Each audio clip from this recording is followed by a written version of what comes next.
오늘도 함께 읽은 고린도전서 14장의 이 말씀을 통해서 또 하나님께서 주시는 은혜를 우리가 다 같이 함께 나누는 시간이 되기를 원합니다. 오늘 본문에 나오는 이 내용을 잘 읽어보시면요, 지금 고린도 교회가 이 성령에 주시는 은사에 대해서 오해를 해가지고요, 또 잘못된 은사를 주장하는 사람들이 이 교회의 분란을 일으키게 되고 또 분쟁을 일으키게 되고 있는 것을 보게 됩니다. 그래서 바울이 이 문제를 해결하기 위해서 사실은 12장부터 14장까지 3장에 걸쳐서 이 은사에 대한 부분을 정리를 하게 되는 겁니다. 그래서 12장에서 보면 이 성령의 은사는 교회와 성도들을 유익하기 위해서 서로의 부족함을 채워주기 위해서 각자에게 성령이 주시는 은사라는 것을 강조하게 되죠. 내가 원해서 주는 게 아니고요, 성령의 뜻을 따라서 각자에게 주시는 게 성령의 은사다라고 말씀을 하게 됩니다.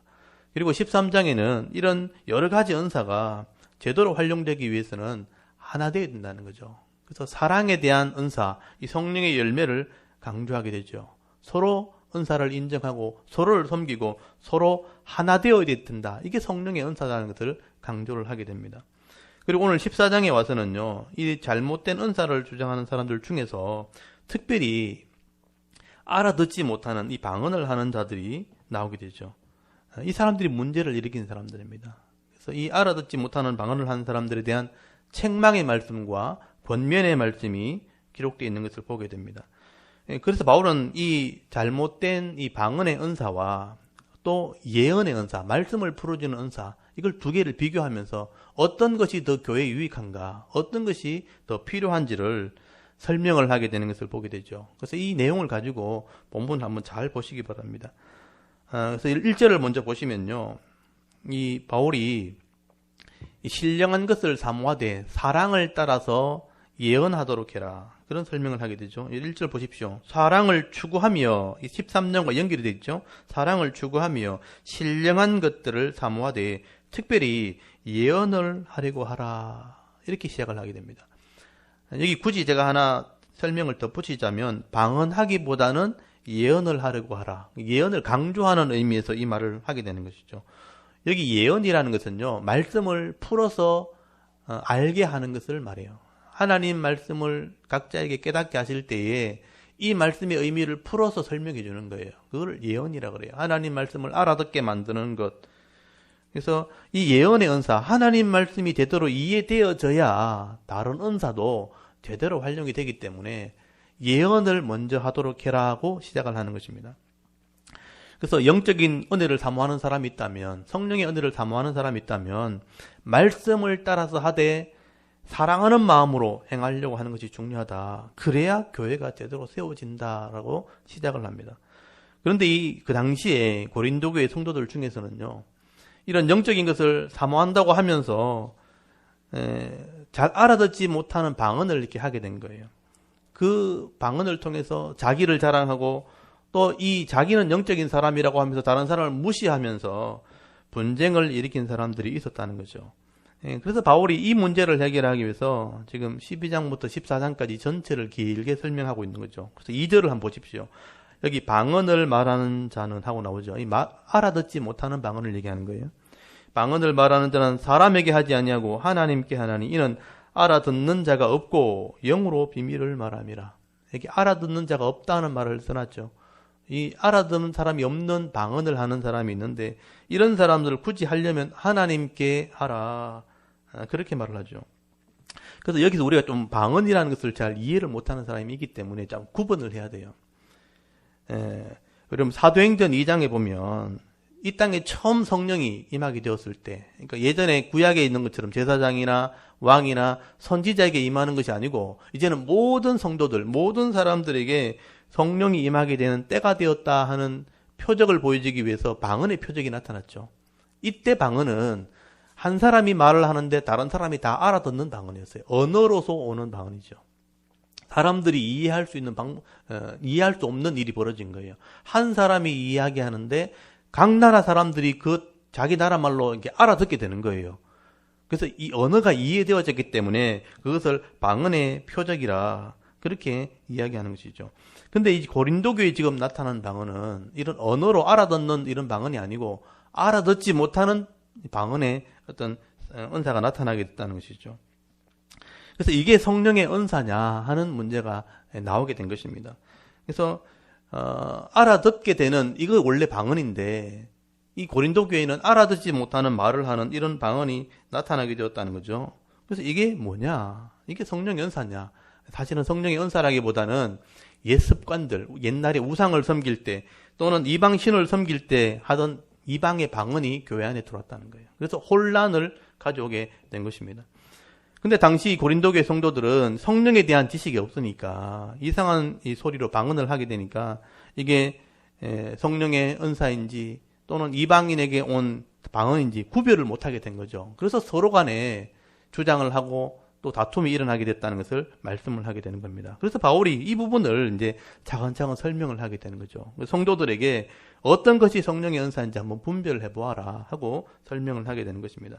그래서 2절에 분명히 알아듣지 못하는 방언이 하나님께서 주시는 것이라면 이거는 알아듣지 못하는 것이니까 하나님께만 했으면 좋겠다. 왜냐하면 사람들은 못 알아들으니까. 사람들이 알아듣지 못한다면 아무리 많이 해도 유익이 안 되는 거예요. 그러니 알아듣지 못하는 방언을 할 때는 사람에게 자랑하듯이 막 하지 말고 하나님께만 사용했으면 좋겠다. 그러면서 이제 3절을 얘기합니다. 그러나 예언하는 자, 이 예언은 말씀을 풀어주는 거라고 그랬죠.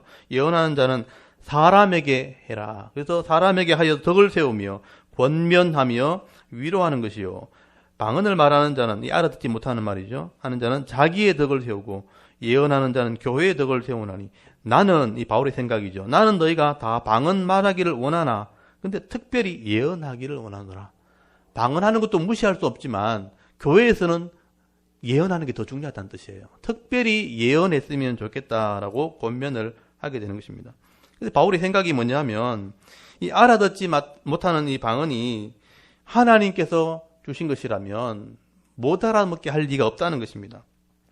그래서 만약에 알아듣지 못하는 방언이 교회 안에 나타난다면 굳이 사람에게 할 필요 없다. 하나님께 하되 사람에게는 예언을 하려고 하는 게 더 낫다. 하나님 말씀을 풀어서 모든 사람이 알아듣게 해서 덕을 세우는 것이 먼저다 하는 얘기를 하게 되는 것이죠.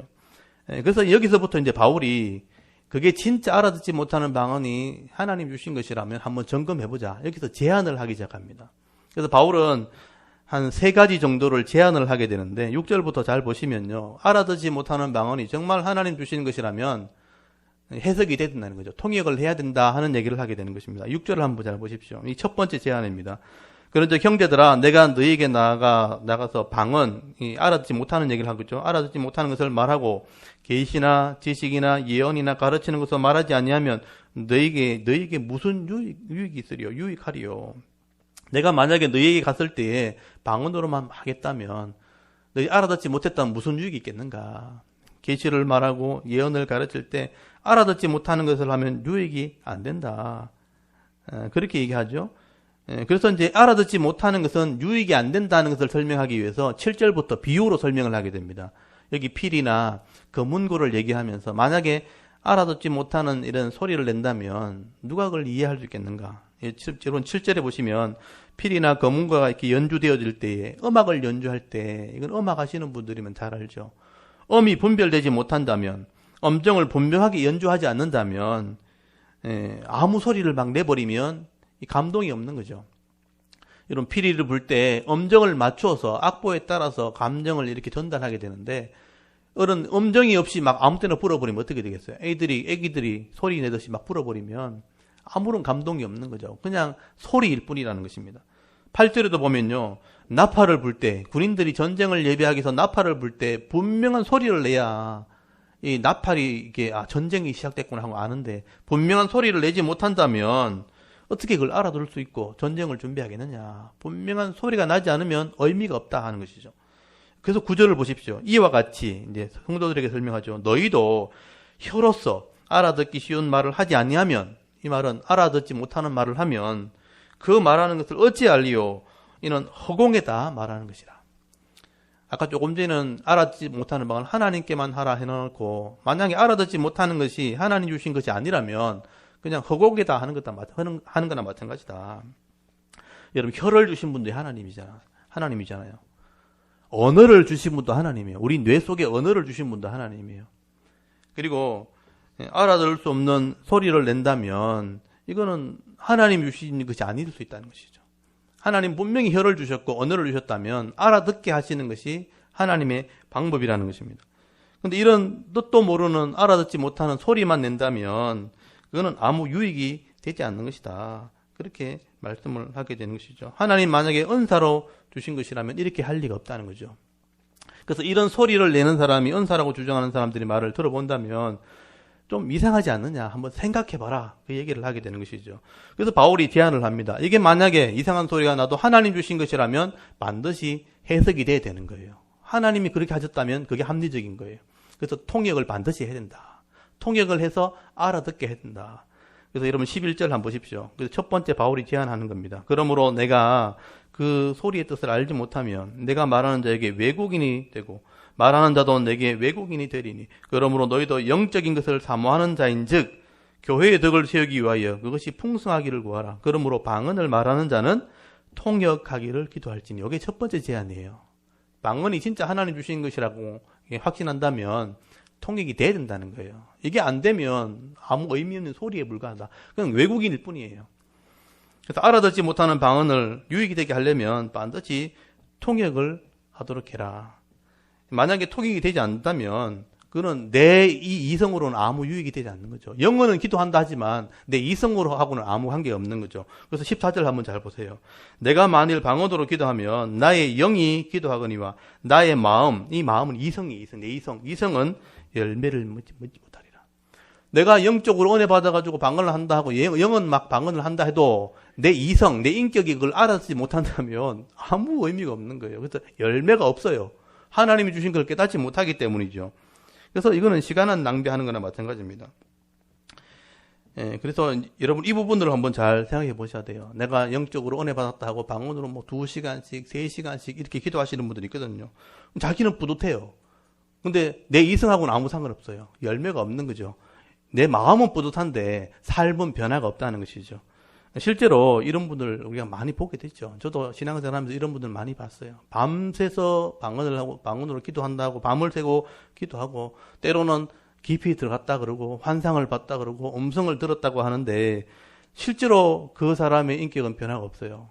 혼자는 굉장히 뿌듯한데 영적인 사람으로 뿌듯한데 실제 자기에게는 열매가 없는 거예요. 알아듣는 것이 없기 때문에 그렇다는 거죠.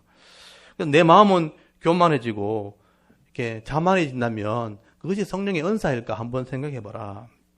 사실 저도 이 문제 때문에 고민을 많이 했죠.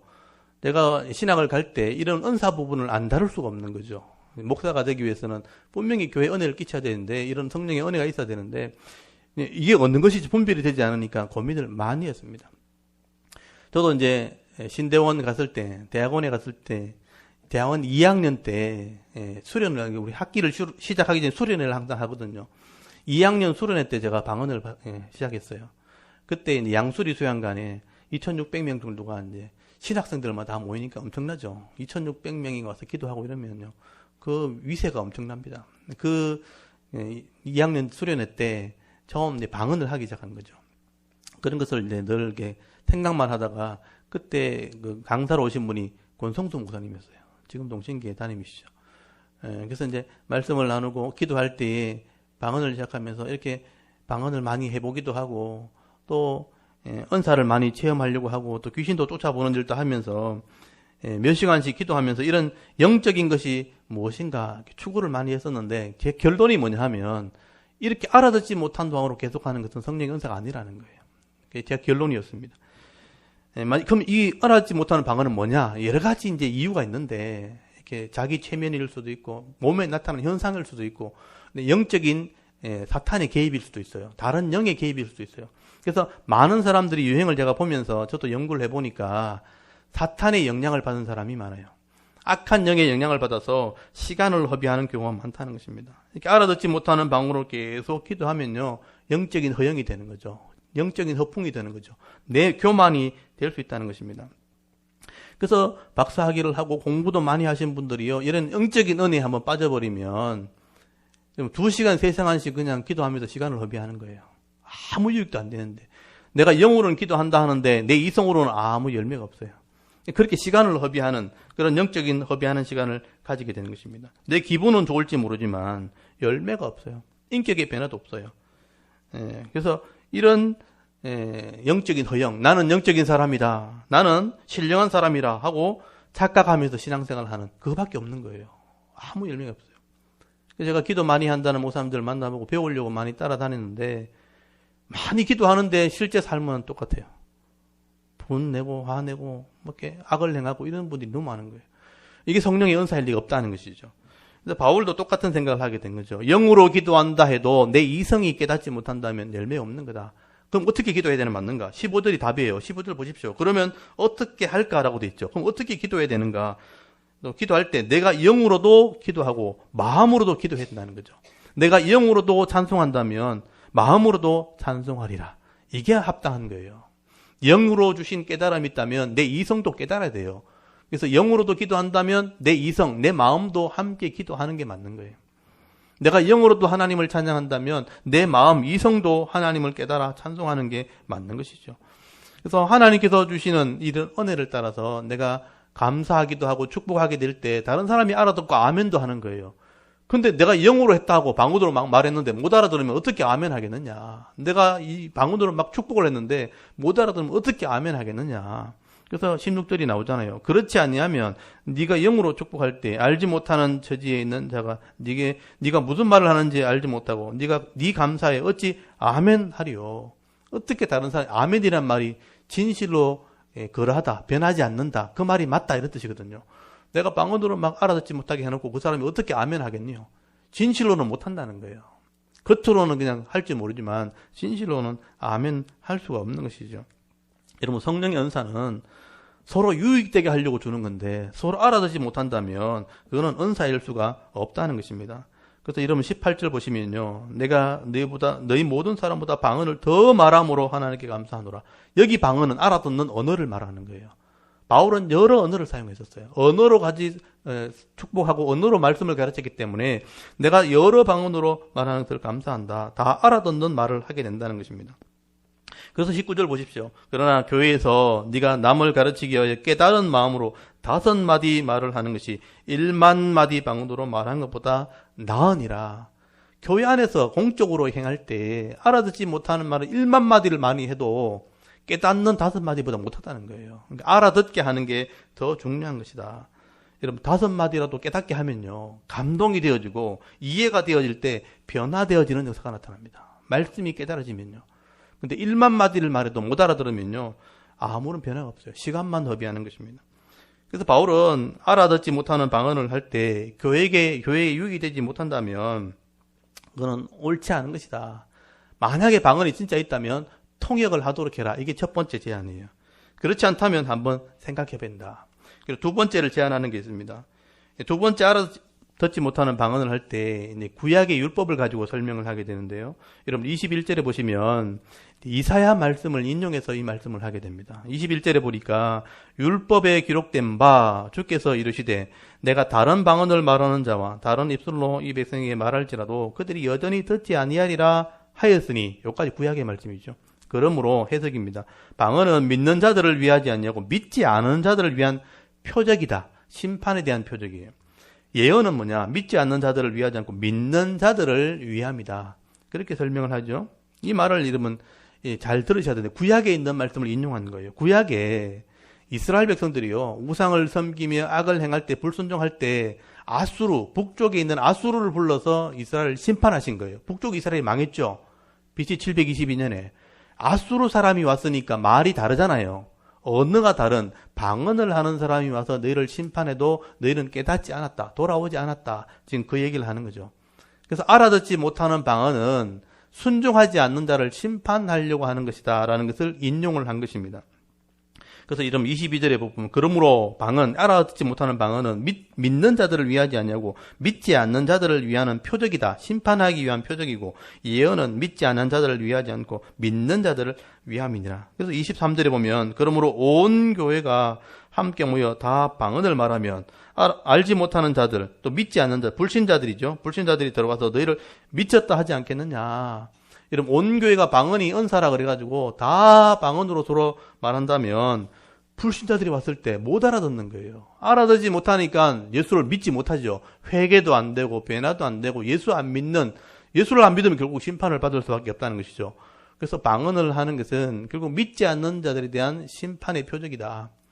교회에서는 예언이 더 중요하다는 얘기죠. 24들입니다. 그러나 다 예언을 하면 믿지 아니하는 자들이나 알지 못하는 자들이 들어와서 모든 사람에게 책망을 듣죠. 알아들으니까. 잘못됐구나. 책망을 들으면 모든 사람들에게 판단을 받고 그 마음에 숨은 일들, 이 죄가 드러나잖아요. 말씀을 알아들었으니까 숨은 일들이 드러나게 되므로 엎드려 하나님께 경배하며 하나님이 참으로 너희 가운데 계신다 전파하게 될 것이다. 불신자들이 왔을 때 믿지 않는 자들도 알아듣는 말로 예언을 해주면 죄가 드러나게 돼서 회개하고 하나님께 경배하는 일이 있지 않겠는가. 그래서 알아듣지 못하는 방언은 불신자를 심판하려고 주시는 하나의 표적일 뿐이다. 그래서 예언은 알아듣게 해서 구원받게 하는 하나님의 은혜다. 그래서 바울이 지금 두 번째 제안을 하게 되는 것이죠. 그래서 방언은 믿지 않는 자들에게 심판을 위해서 주신 것이기 때문에 방언보다는 예언하는 게 더 낫지 않겠느냐 하는 제안을 하게 되는 거예요. 교회에서는, 공회 중에서는 알아듣는 예언을 하는 것이 훨씬 유익되다. 이게 은혜를 주신 하나님 방법이라고 말씀을 하는 것입니다. 그래서 구약의 예를 들어도 예언하는 것이 교회에서 더 유익되다는 것이죠. 그리고 세 번째 제안을 하게 됩니다. 여러분 66절에 보시면 그래도 형제들아 어찌할까? 그럼 어떻게 했으면 좋겠는가? 너희가 모일 때 각각 찬송시도 있으며 가르치는 말씀도 있으며 계시도 있으며, 계시는 열어서 보여준다라는 뜻입니다. 알게 하는 것도 있고 방언도 있으며 통역함도 있나니 모든 것을 덕을 세우기 위하여 하라. 모든 은사는 교회의 덕을 위해서죠. 성도가 덕을 위해서 하도록 해라. 이 은사의 목적을 지금 분명히 하라는 뜻입니다. 말씀을 나누든 찬송을 하든 또 이렇게 방언을 하든 통역을 하든 교회의 덕이 되는 것이 결국은 하나님의 은혜다는 얘기를 하게 되는 것이죠. 예. 그래서 덕이 안 되면 안 하는 게 낫다는 거죠. 근데 알아듣지 못하는 방언이 계속 되어지고 있으니까 고린도 교회는 이게 혼란스럽게 하고 있으니까 만약에 이게 진짜 은사라면 두세 사람이 모여서 증언을 해야 된다. 확실한지 확인을 해보라는 것이죠. 그래도 통역하라는 얘기를 하게 됩니다. 27절 한번 보십시오. 만일 누가 방언으로 말하거든 두 사람이나 많아 세 사람이 차례를 따라 하고 한 사람이 통역할 것이요. 만일 통역하는 자가 없으면 교회에서는 잠잠하고 자기와 하나님께 말할 것이요. 통역하는 사람으로 반드시 확인이 된다. 그래서 반드시 확인을 하고 확인이 안 되면 잠잠했다. 침묵하라는 뜻이에요. 공회에서 사람들이 모였을 때는 침묵했으면 좋겠다.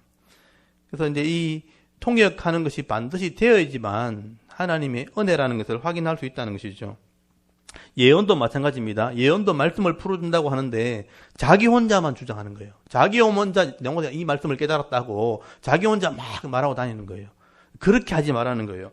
이 예언을 할 때도 두세 사람이 차례대로, 이 증인의 법칙이죠. 차례대로 예언을 하도록 해라. 그래서 공적으로 다 인정을 받도록 해야 된다. 그렇게 말씀하는 것입니다.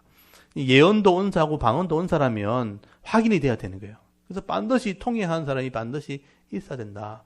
근데 제가 교회를 이때까지 섬기면서 방언을 하는 사람들에게 통역의 은사를 통해서 확인을 하려고 해도 확인된 적이 한 번도 없어요. 저도 방언을 하기도 하고 방언을 하는 사람들을 만나봤는데 실제로 방언으로 이 통역하면서 점검을 해보려 해도 통역하시는 분들을 제가 한 번도 만난 적이 없습니다. 통역을 한다는 얘기를 들었지만 확인을 해보면요 맞지 않아요. 그래서 조영교 목사님이 우리나라에 방언을 이렇게 많이 하신다고 해서 공개적으로 조영교 목사님 통역을 한 적이 있거든요. 근데 확인해보면 그게 맞지 않아요. 여러분 한 사람이 방언을 했는데 그 똑같은 방언을 녹음해서 여러 사람이 들려주고 통역하라 하면요 다 달라요. 언어라면요 똑같이 나와야 되는 거예요. 근데 그게 언어가 아니니까 은사가 아니니까 한 사람이 방언을 했는데 여러 사람에게 통역을 시켜보면 다 다르게 나오는 거예요. 그러면 방언이 잘못됐든지 아니면 통역이 잘못됐든지 아니면 둘 다 잘못된 거예요. 자기의 은혜를 따라서 그냥 자기 혼자 하는 거예요. 그거는 성령이 주시는 은혜라기보다는 자기 허영에 가까운 것입니다. 그렇게 확인을 해보면 알 수 있는데 실제로 교회 안에서 이걸 확인하는 분도 없고 확인하려고 하는 사람도 없습니다. 근데 확인해보면 맞지 않는 게 맞지 않다는 것이죠. 그래서 이렇게 제대로 알지 못하고 어설프게 그냥 방언하는 것보다는 알아듣게 말하는 게 훨씬 낫다는 거예요. 그게 더 공적인 것이고 더 객관적인 것입니다. 훨씬 유익된 것이죠. 또 예언을 할 때도 마찬가지죠. 내가 이 말씀을 깨달았다고 내 혼자 그렇게 주장하면 안 돼요. 공적으로 인정을 받아야 돼요. 그래서 두세 사람이 반드시 그것을 인정을 받도록 해야 된다. 서로가 존중히 여겨야 된다. 이 바울의 이 얘기는 뭐냐면 방언이 진짜라면, 예언이 진짜라면 서로가 다 이해가 돼야 돼요. 그리고 서로 존중히 여기는 것이 진짜 은사가 되는 거죠. 왜냐하면 은사는 서로 섬기는 것이 목적이기 때문에, 유익되게 하는 것이 목적이기 때문에. 그래서 여러분 33절이 바울이 이런 결론을 내리죠. 하나님은 무질서의 하나님이 아니시오 오직 화평의 하나님이시라. 하나님이 은사를 주었을 때 무질서하려고 주시지 않는다는 거예요. 화평하게 하려고, 도움이 되게 하려고, 유익되게 하려고 은사를 주는 것이지, 은사를 했는데, 사용했는데 서로 분쟁이 생기고 나눠졌다. 그건 은사가 아닌 것이죠. 우리가 은사라고 할 때는 서로 유익된 것인가, 하나님이 주신 것인가, 은혜가 있는가, 덕이 되는가, 이것을 먼저 살펴야 된다. 그래서 우리가 방언을 할 때는 객관적으로 인정받으면 되는 거예요. 예언을 해도 마찬가지죠. 우리 사경회를 할 때도 제가 말씀을 깨달은 걸 얘기할 때 제 혼자 주장하면 되는 게 아니에요. 모든 사람, 목사님들이 서로 나누었을 때, 모든 사람이 인정했을 때, 존중히 여길 때 그게 예언의 은사가 되는 거죠. 아, 모든 사람이 유익이 된다. 이게 하나님 뜻이다. 이렇게 인정이 되는 것입니다. 그래서 방언을 하든 통역을 하든 서로 존중히 여기고 인정받을 수 있어야 된다. 이렇게 제안을 한 것이죠. 그리고 바울이 마지막으로 이 은사를 가지고 문제를 일으키는 주로 여자들이 했거든요. 여자들에 대해서 책망하는 말씀이 기록되어 있습니다. 여자들이 자기 은사가 진짜라고 주장하면서 분란을 일으키기보다는 잠잠했으면 좋겠다. 이게 권면의 말씀이죠. 여러분 34절에 보시면요. 여기 34절 말씀에 보시면 여자는 교회에서 잠잠하라. 이게 여자를 무시해서 하는 말이 절대로 아닙니다. 그들에게 말하는 것을 허락함이 없나니 율법의 이름같이 오직 복종할 것이요. 여기 율법의 이런 것 거기 밑에 보시면 창세기 3장 16절에도 있어요. 아담과 하와를 창조하셨을 때에 아담이 하와를 다스리도록 해라 이렇게 말씀이 되어 있거든요. 그 질서를 따라서 여자는 남자에게 배워야 된다. 그 얘기를 한 거죠. 그래서 하나님 말씀이 너희로부터 난 것이냐 또는 너희에게만 임한 것이냐 36절을 잘 보시면요. 하나님 말씀이 너희에게 난 것이냐 또는 너희에게만 임한 것이냐 하는 것은 책망하는 말씀이죠. 이 얘기는 반대로 얘기하면 이 여자들이 내게 은사를 주셨다. 이 예언을 깨닫게 하셨다면서 내게만 줬다고 주장한 거예요. 그러니까 너희에게만 난 것이냐 이렇게 책망을 하고 있잖아요. 예언의 말씀이 내게만 주어진 것이냐 그런 예언은 없다는 거예요. 모든 사람이 유익되게 하려고 깨닫게 하려고 주신 것이죠. 그래서 이런 자기만의 해석이라고 주장하는 사람들을 책망하기 위해서 강하게 지금 설명하고 있는 것입니다. 그래서 서로가 이 말씀을 존중히 여겨야 된다. 37절 한번 보십시오. 만일 누구든지 자기를 선지자나 혹은 신령한 자로 생각하거든. 이 교만한 사람들이죠. 나는 선지자다. 자기가 그렇게 주장한다는 거예요. 나는 신령한 자다 생각하든 내가 너에게 편지하는 이 글이 주의 명령인 줄 알아라. 이 말씀을 알아들어야 된다 이 말이죠. 만일 누구든지 알지 못하면 그는 알지 못한 자니라. 여기 끝에 알지 못한 자란 말은 밑에 번역이 따로 돼 있죠. 그냥 알지 못하는 대로 그냥 내버려 두라. 깨닫지 않으려고 하는 사람들, 알지 못하려고 들으려고 하지 않는 사람들은 그냥 알지 못하는 채로 그냥 내버려 두라. 왜냐하면 하나님이 심판하시기 때문에 그냥 두라는 겁니다. 이게 그 당시에 여자들이죠. 주로 이제 교만하게 나만 은혜 받았다고 주장하는 사람들이에요. 내가 선지자다. 내가 신령한 자다. 그러면서 이제 교회를 자꾸 분란을 일으키니까 그런 사람들은 교회 잠잠했으면, 공회에서는 잠잠했으면 좋겠다. 남편에게 물어서 배우도록 하고 문제를 일으키지 않았으면 좋겠다. 그리고 내 명령을 따라라. 내 명령은 하나님의 말씀이기 때문에 알아들을 수 있다고 말하는 것입니다. 그래서 그래도 알아듣지 못한다면 그냥 내버려 두라. 알아듣지 않게 내버려 두라. 그러면 하나님이 심판하실 것이다. 그렇지만 이 바울의 설명을 들어서 알아듣고 순종하는 사람이라면요 반드시 하나님 복을 주십니다. 은혜 베풀어 주실 것이라고 말씀을 하게 되는 것이죠. 오늘 이렇게 14장을 이렇게 마무리하면서 결국 여러분 14장까지 12장부터 14장까지 천천히 다 읽어보시면요 이 바울이 이 글을 쓰는 의도를 다 이해할 수 있도록 되어 있습니다. 바울의 생각이 하나님의 뜻이죠. 하나님 뜻도 이해할 수 있는 것입니다. 근데 사람들이요 이 전체를 읽어보지 않은 거죠. 12장부터 14장까지를 차근차근 읽어보지도 않고 이 중에 있죠. 한 절만 딱 이렇게 인용을 하는 거예요. 한 절만 딱 인용해놓고 방언이 옳다, 방언이 맞다 이렇게 주장하는 거예요. 그래서 12장 13절, 12장 31절부터 보시면요. 거기 11장이죠. 12장 31절. 12장 31절에 보시면, 거기, 너희는 더욱 큰 은사를 사모해라 하면서, 은사를 막, 이제, 달라고 주장하는 기도를 하게 되는 거죠. 이 더욱 큰 은사는, 제가 지난번에 설명드렸지만, 사랑의 은사를 얘기하는 거예요. 더 큰 은사가 있다는 뜻이 아니고, 사랑하는 열매를 가지고 은사를 활용해야 다 존중 여기는 사람이 되는 거다. 오래 참고, 서로 자랑하지 않고, 교만하지 않고, 이렇게 되는 거다. 더 큰 은사가 사랑을 얘기하는 거예요. 사랑의 은사를 가지고 하나 되도록 해라. 이 말을 더 큰 은사가 있는 것으로 착각하면 안 된다는 거죠. 이 한 구절을 오해하면 안 되는 거죠. 또 14장 5절 말씀에 나는 너희가 다 방언하기를 원하노라. 방언하기를 원하. 요 한 절만 딱 인용해가지고 봐라 방언하라 그랬잖아. 이렇게 얘기하는 거죠. 다 방언하기를 원하지만 특별히 예언하기로 해라. 이게 결론이잖아요. 방언도 은사지만 교회에서는 예언이 우선이다 하는 얘기를 빼버리는 거죠. 다 방언하기를 원한다고 했으니까 방언하는 게 맞다고 주장하지만 사실은 이것은 개인적인 것이고요. 예언하는 것이 우선입니다. 말씀을 풀어주는 게 우선이에요. 이렇게 하는 것이 맞다고 주장하고 있고 14장 18절에도 내가 너희 모든 사람보다 방언을 더 말함으로 하나님께 감사한다. 바울도 봐라 방언 많이 했잖아 이렇게 하는데 이 방언은요 언어를 말하는 게 언어.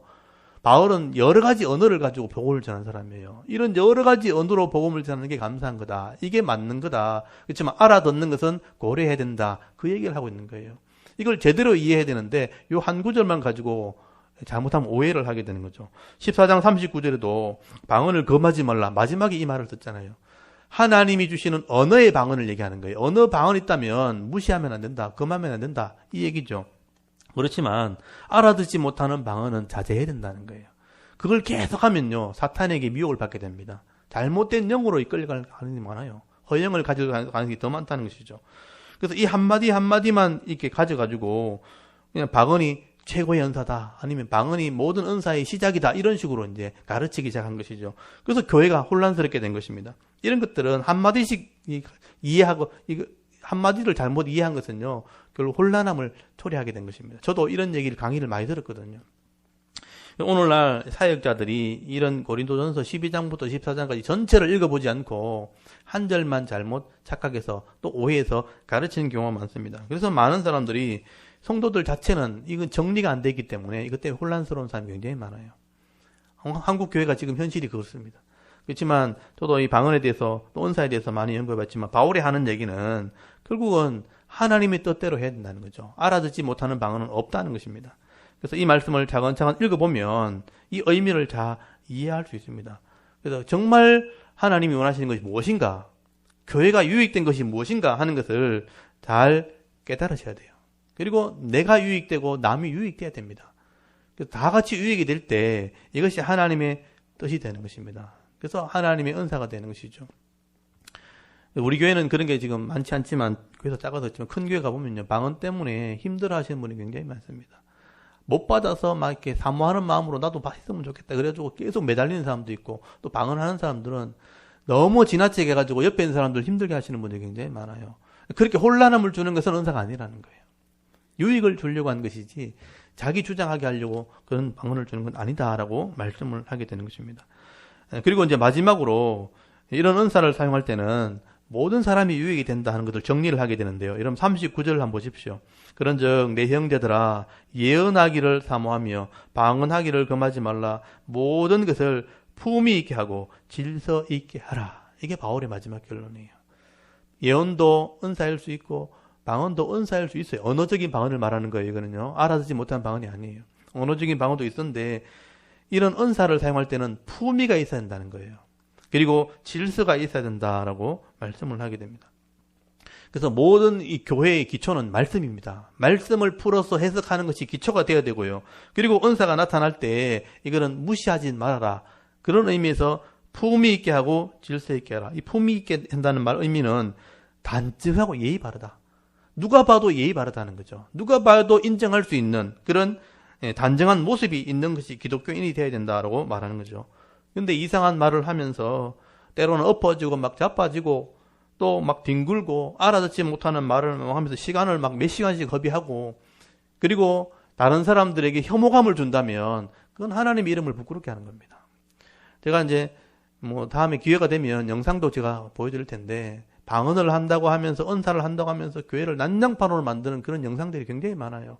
근데 그거를 지나가는 불신자에게 보여줬을 때 단정하다, 예의 바르다 말할 수 있어야 되는데 그렇게 안 된다는 거예요. 기독교인들도 혐오스러운 거예요. 저게 성령이라고 얘기한다면 막 저희들끼리 엎어져가지고 낄낄거리고 웃고 그러는 영상들이 굉장히 많아요. 그게 성령이라고 주장하는 사람이 굉장히 많거든요. 근데 그렇지 않다는 거예요. 성경에는 단정하고 예의 발라야 된다. 하나님은 절대로 혼자 합하신 분이 안 되라는 거죠. 그래서 여러분, 아무도 알아들을 수 없고 나만 알 수 있는 그런 은사는 없습니다. 다 공감을 해야 되고 다 이해를 해야 되고 다 유익을 줄 수 있는 것이 은사여야 되는 것입니다. 나만 알기 때문에 내가 자랑하고 내가 교만하는 것, 그건 은사라고 할 수 없는 거죠. 그래서 예수를 믿는다면 품위 있게 또 서로 존중하면서 아름답게 신앙생활하는 것, 그것이 하나님이 원하시는 은사여야 된다라고 말씀을 하게 되는 것입니다. 여러분 다 읽어보시면 충분히 이해되실 거예요. 그래서 지금 12장부터 13장, 14장까지 은사는 다양하고 사랑으로 하나 돼야 되고 14장에는 품위 있게 해야 된다. 다 알아들어야 된다. 그게 이 바울의 견해라고 볼 수 있는 것이죠. 오늘도 여러분 이 땅에 교회를 하나님께서 사랑하시기 때문에 각자에게 다 은사를 주십니다. 내게도 은사가 있어요. 내가 알지 못하는 것도 있고 아는 것도 있지만 은사를 주실 때는 품위 있게 하는 겁니다. 단정하게, 또 모든 사람이 질서 있게, 또 말씀을 따라 순종하게 되어질 때에 다 유익이 되는 게 은사입니다. 제가 말씀을 깨달았을 때 잘 설명을 하면 모든 성도가 다 유익이 되는 거예요. 내게 주시는 은사를 따라서 내가 교회를 섬기면요, 눈에 보이지 않지만 다 평안하게 되는, 다 유익이 되는 거죠. 남들이 못하는 것을 내가 해주는 거예요. 그래서 다른 사람이 편안함을 누리게 되어지고 이익을 보게 되면 그게 은사가 되는 거예요. 찬양을 통해서 한 사람이 노래 불렀는데 모든 사람이 감동을 하고요. 한 사람이 뒤에서 섬겼는데 모든 사람이 편안해지는 거예요. 그게 은사예요. 다 유익이 되는 것, 단정하고 또 아름다운 것, 일단 모든 사람이 인정할 수 있는 것, 질서대로 하는 것, 이게 은사라는 것을 여러분 꼭 기억할 수 있길 바랍니다. 바울은 그 은사를 고린도교에 설명을 하고 있는 것입니다. 오늘도 저희 여러분들이 내게 주시는 은사를 따라서 정말 잘 섬길 때에 모든 사람에게 유익을 주고 정말 건강하고 아름답고 또 칭찬 들을 수 있는 교회를 같이 세워나가고 만들어갈 수 있는 저와 여러분의 신앙생활을 될 수 있기를 주의 이름으로 축원합니다. 아멘. 잠깐 기도드리겠습니다.